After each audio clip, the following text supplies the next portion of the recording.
Morning, সবাই কেমন আছেন? আশা করি ভালো আছেন, আমরাও ভালো আছি। তো এখন সকাল সকাল বেরিয়ে যাচ্ছি কেনাকাটা করতে। তো এখন ভাবছি একটু মাছ টাছ নিয়ে আসবো।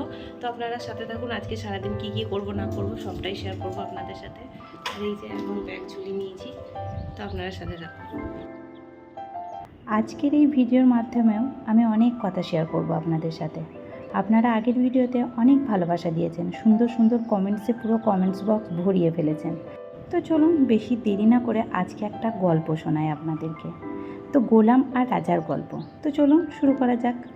কিছু নিচু এবং ছোট মনের মানুষের কথা, যারা স্ট্যাটাসের মাধ্যমে না নিজেদের পরিচয়গুলো তুলে ধরে। নিজেকে গোলাম ভাবে না রাজা ভাবে নিজেরাই জানে নাকি সন্দেহ। যদি সে গোলাম হয় তাহলে তার স্ত্রী বোকা, আর যদি সে রাজা হয় তাহলে রাজার তো অনেকগুলো রানী। কোন রানীটার কথা বলতে চাইছে বলুন তো? এটাও কিন্তু ভাববার বিষয়। তো এই যে কেনাকাটা করে এখন চলে এলাম বাড়ি। আর এই যে মেয়ে আমার জন্য অপেক্ষা করছে, তাই তো। আর আমি মনে করি সেই রকম রাজা রানী হওয়ার দরকারও নেই, যেখানে রাজা রানীকে ঘর থেকে বারে বারে বের করে দেওয়ার কথা বলে।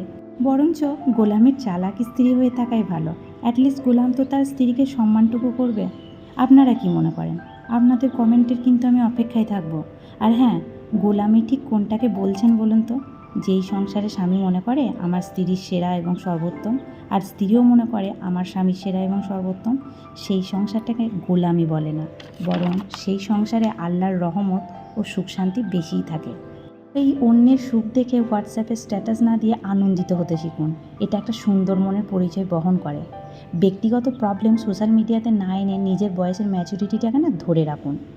আর আমি মনে করি মানুষ সমালোচনা বা স্ট্যাটাসের মাধ্যমে খোঁচা তখনই মারে যখন সে বুঝতে পারে আপনার মধ্যে গুণগুলো তার মধ্যে নেই। তাই তো?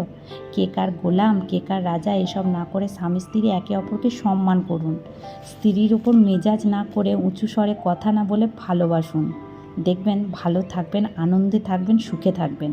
আর এই স্বামী স্ত্রীর সম্পর্কটার প্রতি যত্নশীল হওয়াটা যদি মানুষ গোলামি বলে, তাহলে আমি গোলামের বউ হয়ে নিজেকে ভাগ্যবতী মনে করি।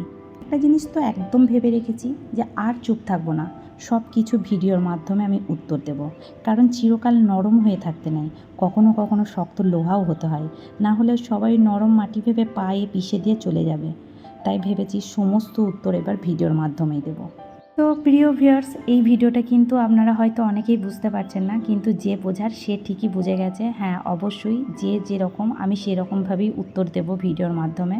তো আপনারা ভিডিওটি কন্টিনিউ করতে থাকুন, দেখতে থাকুন। তো সমস্ত সবজি তো আমার কাটা হয়ে গেছে দেখলেন, আর সুন্দর একটা রাজার গোলামের গল্পও শুনিয়ে দিলাম। আশা করি নেক্সট ভিডিওতেও কেউ যদি আমাকে এরকমভাবে খোঁচা মারে বা ছোট করার চেষ্টা করে, অবশ্যই আমি ভিডিওর মাধ্যমেই তাদেরকে রিপ্লাই করব। এরকমভাবেই ভিডিও দিতে থাকবো। তো চলুন, আর বেশি ফালতু মানুষদেরকে নিয়ে ফালতু কথা বলতেও চাই না। তো এরপর রান্নাতে ফেরত আসি। এই যে এখানে আমি তেল দিয়ে দিলাম, সর্ষের তেল, আর সেখানে একটু হলুদ আর শুকনো লঙ্কার ফোড়ন দিয়ে দিয়েছি। এরপরে আমি মাছের মাথা আর এই যে মাছের একটু তেল ছিল সেটা একটু সুন্দর করে ভেজে নেব। তো মাছের মাথাটা সুন্দর করে ভাজার পর এই যে কেটে এবং ধুয়ে পরিষ্কার করে রেখেছিলাম আলু, পেঁয়াজ আর উচ্ছে, তো সেটা এবার অ্যাড করে দেব। তো সুন্দর করে একটা চচ্চড়ি রান্না করে নিই। আর অনেক দিন ধরেই চচ্চড়ি খেতে খুব ইচ্ছা করছিল। মনে হচ্ছিল উচ্ছে দিয়ে, মাছের তেল দিয়ে, মাছের মাথা দিয়ে একটা চচ্চড়ি রান্না করে খাই। তো যাই হোক, সকাল সকাল উঠেই তো কিট্টুকে খাইয়ে আমি একটু ফ্রেশ হয়ে চলে গিয়েছিলাম সরাইটিগড়ের মোড়ে। তো সেখানে এই যে মাছ, উচ্ছে এগুলো সব কিনে আনলাম। আপনারা তো ভিডিওর প্রথমেই দেখলেন। কিছু কথা এখনও মাথার মধ্যে ঘুরপাক খাচ্ছে, তো বলেই ফেলি। বলুন, আপনাদেরকে বলছি, যারা এই যে গোলামি, রাজা এইসব বলে বেড়াচ্ছেন, আপনারা নিজেরা ভালো আছেন? আপনারা একে অপরের সাথে ভালো আছেন? এই প্রশ্নটা একে অপরকে করবেন যে আমরা ভালো আছি। লোকের জন্য এইসব বলে বেড়াচ্ছি, লোককে কে কী করছে, কে কার গোলামিগিরি করছে সেটা দেখতে গিয়ে একে অপরকে যে সময়টা নষ্ট করছেন, সেটার দিকে একটু নজর দিন। সেটার দিকে নজর দিয়ে দেখুন না যে কে কার গোলামি করছে, সেটা না দেখে আমরা একে অপরের গোলাম বা একে অপরের রাজা হয়ে থাকি। আপনারা তো একে অপরের কেউই হয়ে উঠতে পারেননি এখনও অবধি। নাহলে বলুন, এত ঝুট ঝামেলা আপনাদের মধ্যেও হয়? এই কথাগুলো বলতে আপনারাই আমাকে বাধ্য করলেন, তাই আমি বললাম।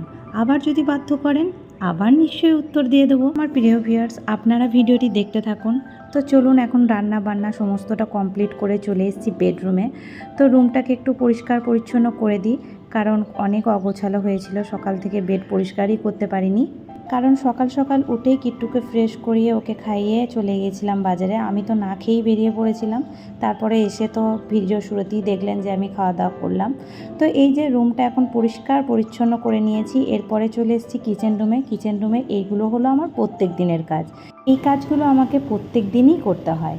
খুব জোর একটা দুদিন মাঝে বাদ দিই, কিন্তু না করলেও আবার মনটা কীরকম যেন একটা খুঁতমুত করে, যার কারণে প্রত্যেক দিনই প্রায় এই কাজগুলোই আমি করি। আর এইগুলো করবো না তার করবোই বা কি, এইগুলো প্রায় প্রত্যেকটা মেয়েই তার সংসারে করে। সংসারটাকে যতটা পারে গুছিয়ে সুন্দর করে রাখার চেষ্টা করে, কারণ নিজের সংসার হয়ে গেলে তার থেকে মায়া আর তার থেকে আনন্দের তো আর কিছু হয় না।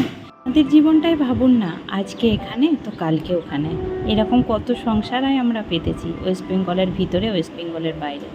এই যে দেখুন, প্রথমে বিয়ের পরে সংসার পাতলাম বিকানের রাজস্থান, তারপরে চলে গেলাম পাঞ্জাবে, তারপরে আসামেও কিছুদিন গিয়ে থাকলাম, সেখানেও কয়েক মাসের জন্য একটা সংসার তৈরি করলাম।